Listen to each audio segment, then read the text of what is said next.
गोकर्ण जी महाराज आए और मालूम पड़ जाता है धुंधकारी को वेश्या ने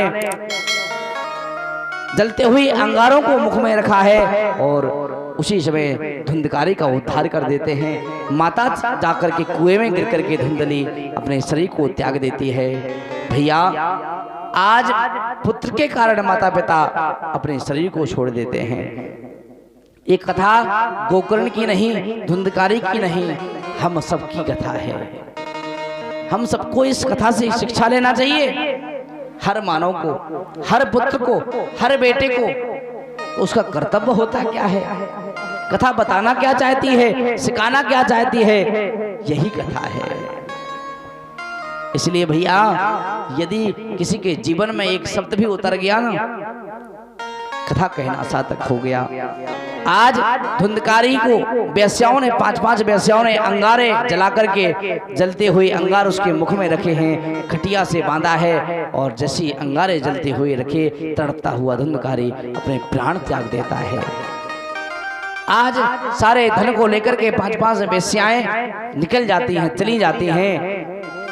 उसी समय जब गोकर्ण जी महाराज को मालूम पड़ता है मेरा भाई धुंधकारी अब नहीं रहा, उसी समय गोकर्ण जी महाराज जाकर के और गया में जाकर के पिंडदान देते हैं, मेरे भाई की मुक्ति हो जाए। लेकिन उसी समय भैया जब गया जी से आकर के गोकर्ण जी महाराज घर में आते हैं, वो घर आकर के अपने घर में जाते हैं, भगवान का भजन करने लगते हैं।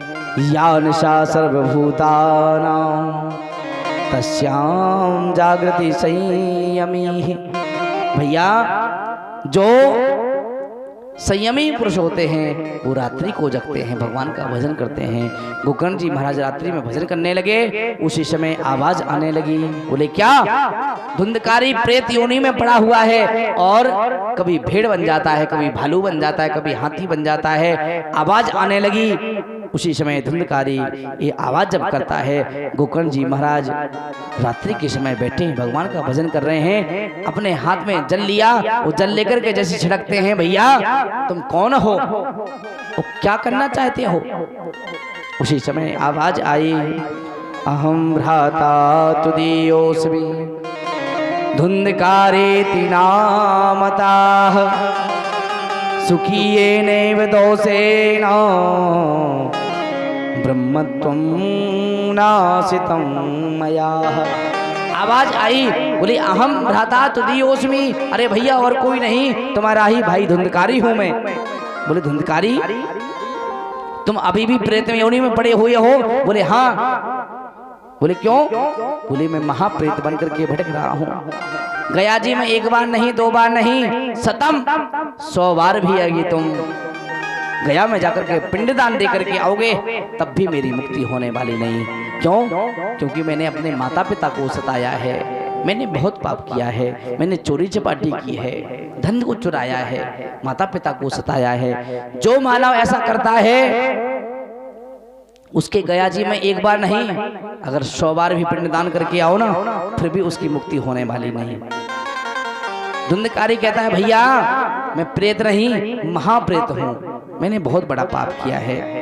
तब उसी समय धुंधकारी हाथ जोड़ करके भैया से कहते हैं, आप जैसे विद्वान जिसका भाई हो, संत जिसका भाई हो, उसका भाई इस महाप्रेत योनि में पड़ा रहे, ऐसा हो सकता है क्या? नहीं नहीं। उसी समय गोकर्ण ने कहा अभी तुम जाइए, सुबह होती ही मैं तुम्हारी इस प्रेत योनि से कोई ना कोई उपाय जरूर करूंगा, इसको मुक्ति दिलाऊंगा। भैया उसी समय सुबह हुआ, उस सुबह होते ही सूर्य भगवान को जल दिया। उस सूर्य भगवान को जल देते ही उसी समय भगवान ने, गोकर्ण जी ने पूछा महाराज ये बताओ प्रेत की मुक्ति कैसे हो सकती है? उसी समय आवाज आई, श्रीमद्भागवतान मुक्ति सप्ताह वाचनम कुरु। क्या? बोले यदि प्रेत को मुक्त करना है, यदि कोई घर में भटक रहा है, प्रेत योनि में भटक रहा है, परिवार को परेशान कर रहा है, ऐसे व्यक्ति के लिए